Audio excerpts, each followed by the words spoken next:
दोस्तों, HR TV के माध्यम से आप सभी को हार्दिक अभिनंदन। आप जानते हैं, सिक्का बोलता है,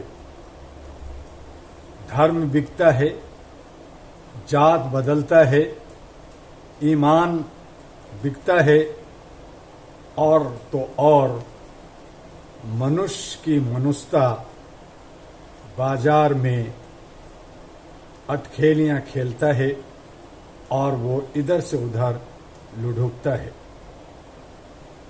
आज या यूं कहें कि आक्रांता ने आकर अपना सिक्का जमाया। कभी चमड़े का सिक्का चला, कभी सोने का, तो कभी पीतल का, तांबे का, एल्युमिनियम का और भी कई तरह के धातु का। जैसे जैसे सभ्यता की तरफ बढ़े, मुगल आए, अंग्रेज आए, अपना सिक्का चलाया, देश आजाद हुआ और हम कागज के सिक्के पर निर्भर हो गए। लेकिन फिर भी कुछ ऐसे सिक्के जो धातु के बने, राज्य सरकार का, केंद्र सरकार का, उसमें उनका आधिपत्य रहा। रिजर्व बैंक ऑफ इंडिया को इसका पूरा अधिकार दिया गया कि सिक्का या नोट की जिम्मेदारी, उसका देनदारी, उसका चलन, सभी पे कंट्रोल आरबीआई का होगा। लेकिन आज आप देख रहे हैं, मेरी मर्जी। आज संगठन भी अपना सिक्का का चलन कर रहा है। जहां राष्ट्रीय अंतर्राष्ट्रीय स्तर का सिक्का होता है, वहां भी अब अलग अलग तरह के सिक्के इस्तेमाल हो रहे हैं और बाजार में चल रहे हैं। बैंक भी बनाए जा रहे हैं, उसकी कीमत भी लाखों और करोड़ों का हो रहा है। इस तरह से आज हमारी आर्थिक जो स्थिति है वो कमजोर हो रही। आज जिस संस्था पर कभी बंदिश लगा था, जिस संस्था पर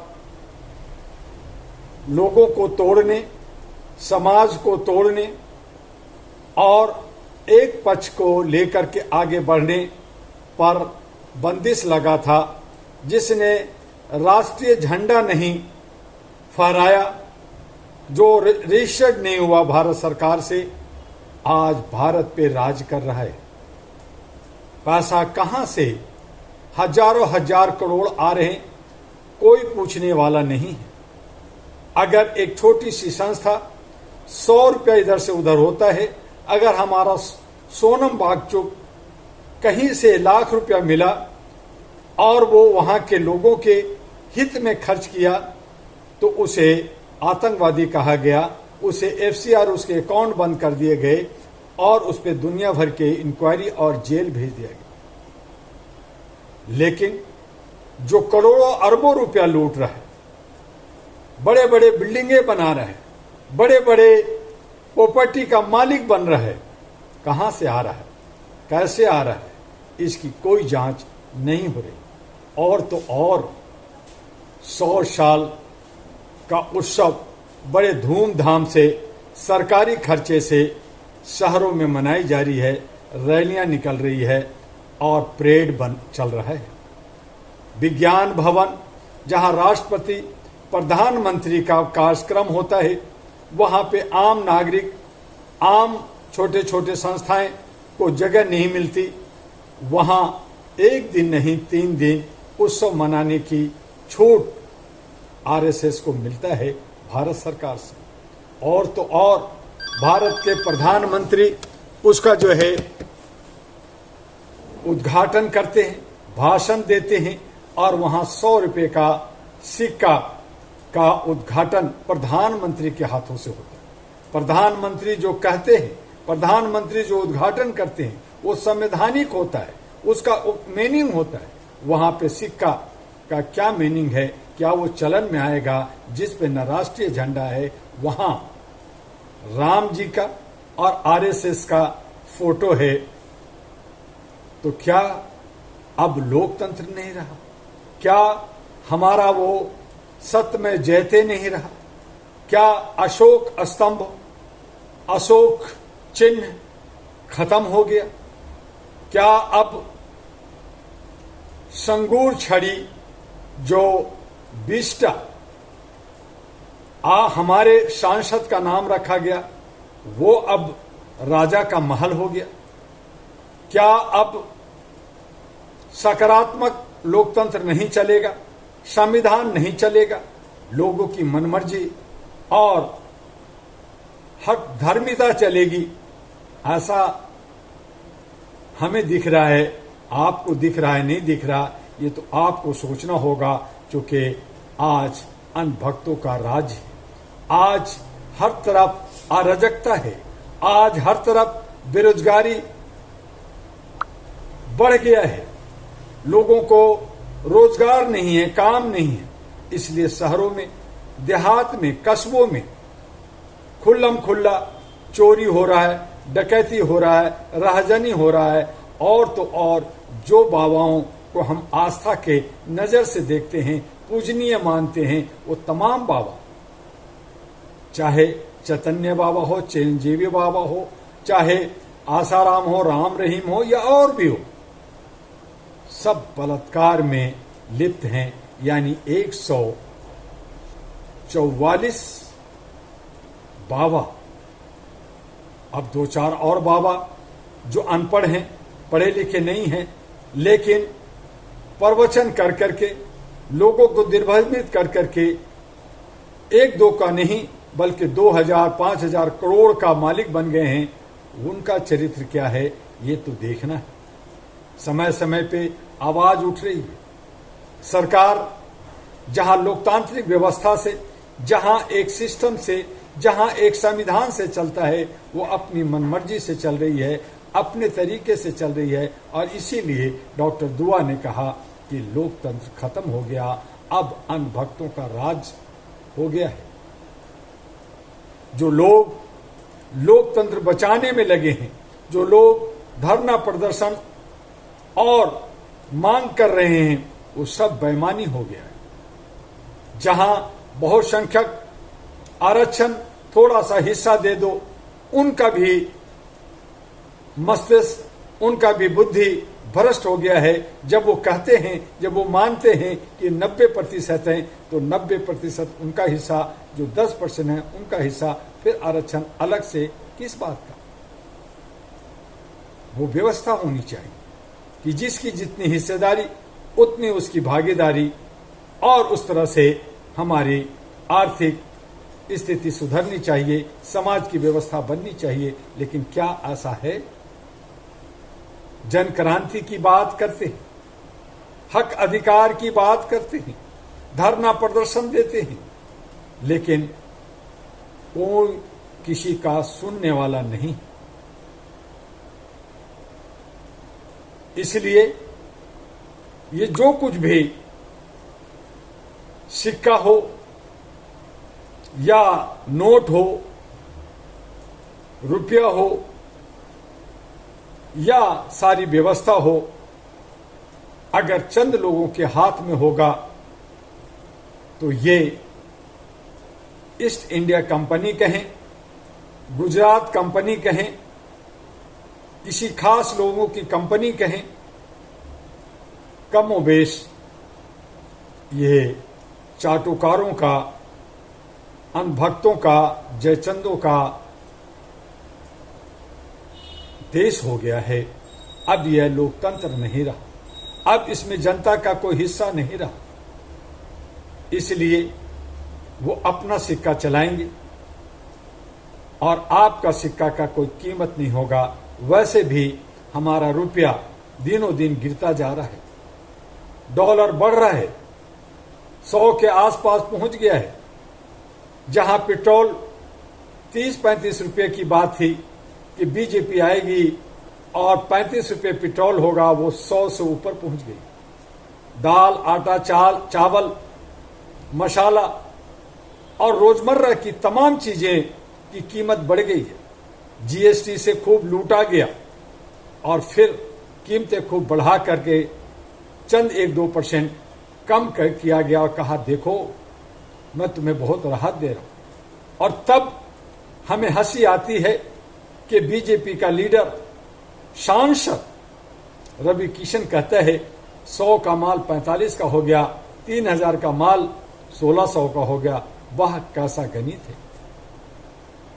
इस तरह से ये सारे लोग देश को लूट रहे हैं, जनता को और गरीब बना रहे हैं, जनता को खत्म करने की कगार पर ले गए हैं।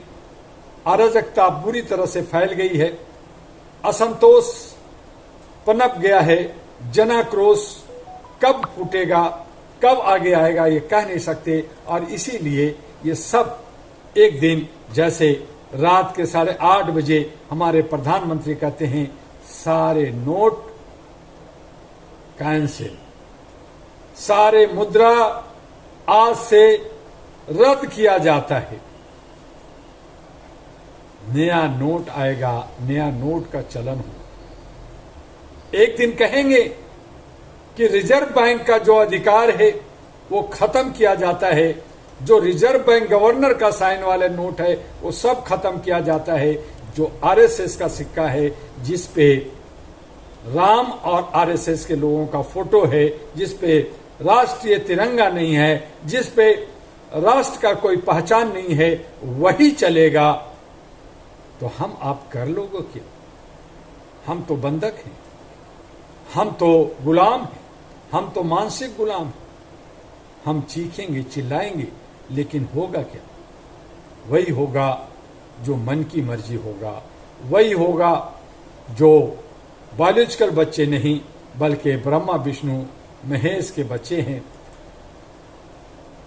और तो और मोक्ष की प्राप्ति कर लिए हैं और 247 तक कोई आंख नहीं दिखाएगा। अगर कोई आंख दिखाएगा, अगर कोई आवाज देगा तो उसे जेल की हवा खानी होगी, उसके पिछवाड़े पे डंडा पड़ेगा, उसको टॉर्चर किया जाएगा, उसको शोषण किया जाएगा, उसका दोहन किया जाएगा, जेल में सड़ा दिया जाएगा, उसकी जमानत भी नहीं होगी, न्याय भी नहीं होगा। क्योंकि न्याय मेरी मर्जी, मेरी पॉकेट की चीज हो गई। न्याय बिक गया है, कार्यपालिका भ्रष्टाचारी हो गया है, वो बिक गया है। और एक बचा था मीडिया, जिससे आज थी कि वो सही राह, सही दिशा देगा।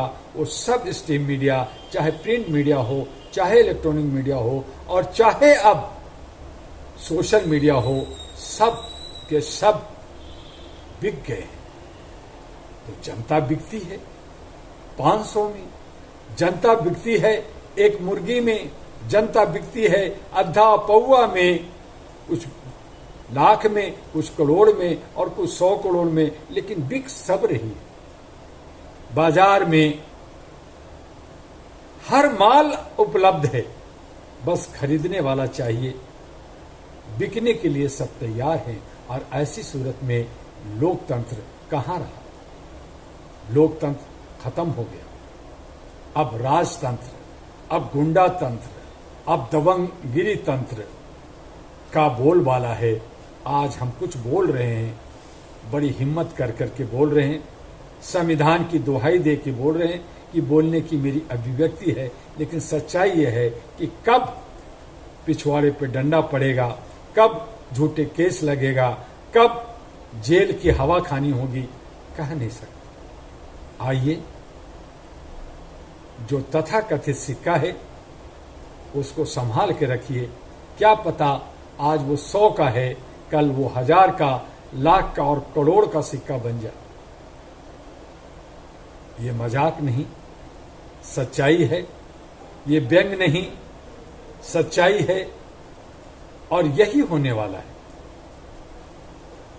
देखते रहिए, समझिए और समय रहते हुए अगर आप और हम पुरजोर तरीके से जागे नहीं, आवाज नहीं उठाए और खुद को बलिदान होने के लिए, शहीद होने के लिए तैयार नहीं हुए, तो न जाने कितने लोगों की जान जाएगी, कितने लोगों के साथ अन्याय होगा, इसकी कल्पना भी नहीं कर सकते। आइए सिक्का उछालिए और सिक्का का राज समझिए, 100 साल का जश्न मनाइए।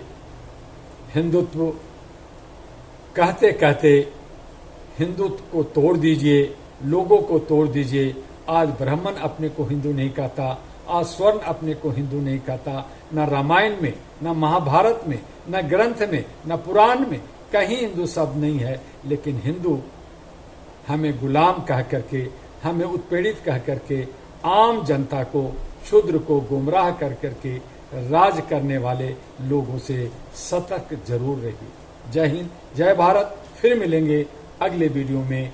आपका डॉक्टर एम.यू. दुआ।